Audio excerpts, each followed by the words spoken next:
আপনাদের স্বাগত জানাই আমি আমার কথা শুনবার জন্য। আচ্ছা একটু একটু আমি রাজনৈতিক দলগুলোকে নিয়ে আলোচনা করতে চাই।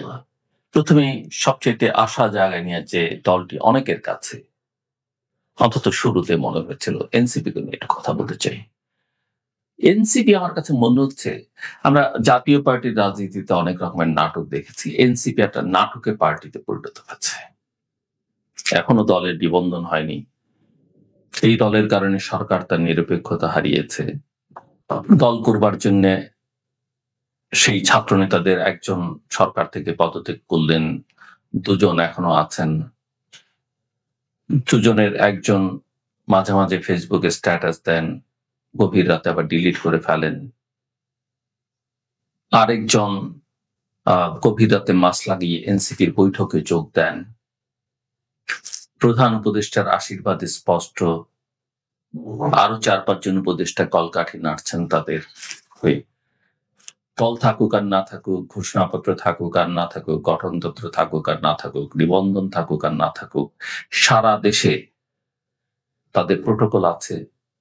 তাদের প্রতিনিধিরা বিভিন্ন মন্ত্রণালয়ে আছে, বিভিন্ন সরকারি অফিসে আছে, ব্যবসা-বাণিজ্য নানান সুবিধার মধ্যে তারা আছে।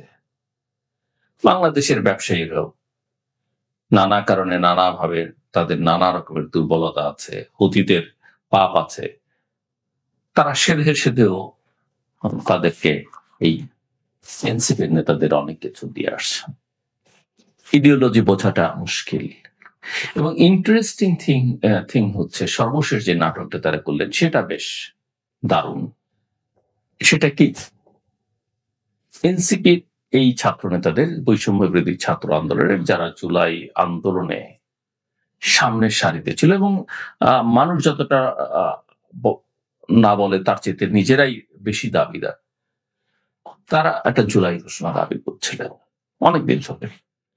গত বছরের নভেম্বরে তারা বলছিলেন নাও অর নেভার, এখনই হতে হবে। শেষ পর্যন্ত সরকার বা প্রধান উপদেষ্টা ট্যাকল দিয়ে এটা এই বছরের অর্থাৎ ১ বছরের মাথায় আন্দোলনের বর্ষপূর্তির দিনে সেটা ঘোষণা করলেন। সেই ঘোষণার দিনে এই অভ্যুত্থানের দিনটিতে যে দিনটিতে অসংখ্য মানুষ মারা গেছে সেই দিনটিতে এনসিপির গুরুত্বপূর্ণ ৫ জন তারকা নেতা কক্সবাজারে গেলেন। কেন গেলেন, কি করতে? লোকে করিডোরে নানা কথা বলে। কেউ বলে ষড়যন্ত্র করতে গেছেন, কেউ বলেন এটা তাদের কৌশলের অংশ। কোন নেতা এখানে থাকলেন, এর সঙ্গে আছেন, তারা দেখাচ্ছেন জুলাই ঘোষণার সঙ্গে। আবার কিছু নেতা বাইরে থেকে যেন তারা বলতে পারেন আমরা এতে সম্মত নই, সম্মত ছিলাম না। আবার কেউ মনে করেন কোন ব্যবসায়িক ডিল টিলে গেছেন। কি করতে গেছেন সেটা জানি না, তবে কোনো না কোনো শক্তি আমার ধারণা পুরো জিনিসটাকে একটু লেজে গোবরে করে দিয়েছে তাদের জন্য। মানে তারা যে নাটকটা করতে চেয়েছিল সেই নাটকটা সফলভাবে করতে পারেনি, হিতে একটু বিপরীত হয়েছে, যে কারণে এনসিপি ওই ৫ দিন থেকে শোকজ করতে বাধ্য হয়েছে। হয়তো এটা just I wash, I am not sure. একটা ঘটনা বেরোলো যে সোশ্যাল মিডিয়াতে, পরে কোন মেইন স্ট্রিমের মিডিয়া নিল যে মার্কিন সাবেক রাষ্ট্রদূত পিটার হাসের সঙ্গে তারা বৈঠক করছেন কক্সবাজারের একটা হোটেলে, এবং হোটেলটা আবার বেশ দামি হোটেল। এইসব হোটেলে তারা অতীতে কখনো কে ছিলেন, কয়জন ছিলেন, সেটা নিয়ে অনেকেই নানা রকমের প্রশ্ন তুলে। আমি অত নিচে নামতে চাই না প্রশ্ন তোলার ক্ষেত্রে, কিন্তু সেখানে তারা পিটার হাসের সঙ্গে বৈঠক করছেন সবাই। আবার একটা গোষ্ঠী, তার মধ্যে বিএনপির কিছু সমর্থক আছে, তারা হোটেলের সামনে গিয়ে বিক্ষোভ শুরু করে দিল। বাঙালি পারেও আসলে। আর যেই সময়টাতে এই খবরাখবর বেরোচ্ছে, উত্তেজনা, বিক্ষোভ, সেই সময়টাতে পিটার হাস ওয়াশিংটন ডিসিতে ঘুমাচ্ছেন। বোঝেন অবস্থা। এখন এনসিপি রাজনীতিতে তো বললাম কিছু নেই। শুরু থেকে তারা আওয়ামী লীগ বিদায় করেছে, বিএনপিকে বিদায় করবে, এরকম একটা মুডে চলে এসছে। এবং এটা করতে করতে বিএনপির সঙ্গে যে একটা মোটামুটি সখ্যতা তৈরি করবার, কিছু শেখার, কিছু ভাগ পাওয়ার সুযোগ ছিল, সেটা তারা নষ্ট করেছে। এখন পিআর হতে হবে, এখন গণপরিষদ হতে হবে, এখন এলএফও হতে হবে, নানান কিছু তাদের দাবি। কোথায় গিয়ে ঠেকবে আমি জানি না। তবে তাদের সঙ্গে চিন্তা ভাবনা, কথাবার্তা, কর্মসূচির জামাতের সঙ্গে একটা ঐক্য আছে। জামায়াত ইসলামীর মাঝখানে একটা মনে করেছিল বিপ্লব টিপ্লব করে ফেলেছে, ছাত্র শিবিরে একটা প্রদর্শনীও করতে গেল ঢাকা বিশ্ববিদ্যালয়ে, করতে গিয়ে সুবিধা করতে পারল না। জামাতের বড় বড় নেতাদের যারা মারা গেছেন বা আহ, মানবতা বিরোধী অপরাধে বিচারে দণ্ডিত হয়ে যাদের ফাঁসি হয়েছিল তাদের ছবি টবি নামিয়ে ফেলতে পেরেছে। বাংলাদেশ যে এখনো তাদেরকে অ্যাকসেপ্ট করার জন্য প্রস্তুত নয় সেই অর্থে, সেটা একটু তাদের বোঝা দরকার। 24-এর অপরাধ নিয়ে আমরা কথা বলছি, নিঃসন্দেহে অপরাধ, কিন্তু 71 তো আমাদের জন্মের সময়। সেই অপরাধ কি আমরা ভুলে যাই? আওয়ামী লীগকে মাপ চাইতে হবে, আমি আবারও বলি জামাতকে মাপ চাইতে হবে। হ্যাঁ, আমি বিশ্বাস করি এখন যারা জামাত করেন, এখন যারা শিবির করেন, 71-এর অপরাধের সময় তাদের অনেকের জন্ম হয়নি, কিন্তু সেই লিগেসিটা তারা বহন করছেন। সেই অপরাধের সেই দায় তাদের নিতে হবে, সেই আদর্শ, সেই সময়টাকে তারা অস্বীকার করছেন না। তাদেরও নানা দাবি, এটা না হলে নির্বাচনে যাব না, ওটা হলে না হলে নির্বাচনে যাব না। জামাতকে অনেকে কাল বলে, কিন্তু জামাত ইতিহাসে দেখবেন ভালো করে পার্টি হিসেবে সংগঠিত, ব্যবসা বাণিজ্য একেবারে রেজিস্টার্ড কর্মী, শৃঙ্খলা, কোনো কিছুর অভাব নাই। রাজনীতিটা ঠিকঠাক মতো করতে পারেন, যেই কারণে জন্মের পর থেকে ইতিহাসের নানা পর্যায়ে জামাত অনেক ভুল করেছে। যেমন তারা 71-এ করেছে, যেমন তারা 86 এরশাদের নির্বাচনে আওয়ামী লীগের সঙ্গে চলে গিয়ে ভুল করেছে, আর সেই সুযোগে বেগম জিয়া আপসীন নেতৃত্বে পরিণত হয়েছেন বিএনপির। সো জামাতের ভুলের কোনো শেষ নেই। আসেন জাতীয় পার্টি, একটা নাটক করতে করতে, গৃহপালিত বিরোধী দল থাকতে থাকতে, তবে এই দলটি কিন্তু একটা আঞ্চলিক দল হিসেবে বাংলাদেশের প্রথম স্বীকৃত রাজনৈতিক দল।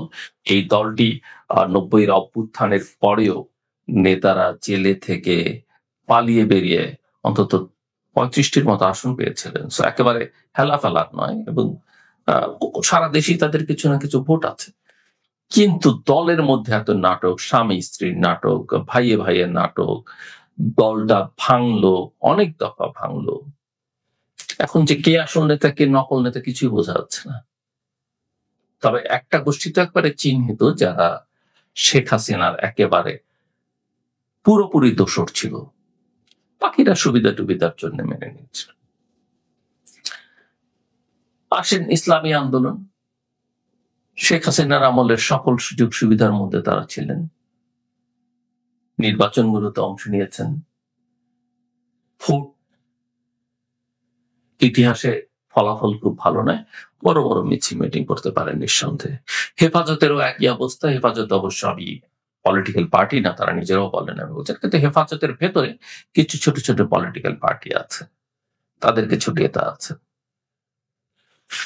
তো এদের শক্তি আসলে সেই অর্থে, যেহেতু এরা এদের মধ্যে কেউ জামাত যেমন পলিটিক্যাল ইসলাম, হেফাজত ইসলামী আন্দোলন, ট্র্যাডিশনাল ইসলাম, এগুলোকে ব্রেন করতে গিয়ে চাইছেন তারা কতটা শেষ পর্যন্ত করতে পারবেন, ইতিহাস খুব একটা তাদের এই চলতি প্রক্রিয়ার পক্ষে সাক্ষ্য দেয় না।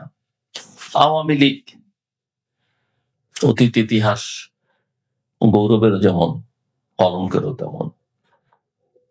মুক্তিযুদ্ধ তো বাংলাদেশে মুক্তিযুদ্ধের নেতৃত্ব দিয়ে দলটি অনেক অপকর্মের সঙ্গে যুক্ত, একদলীয় শাসন থেকে শুরু করে নানা সময়, বিশেষ করে 2014 থেকে 2024 পর্যন্ত তারা যা করল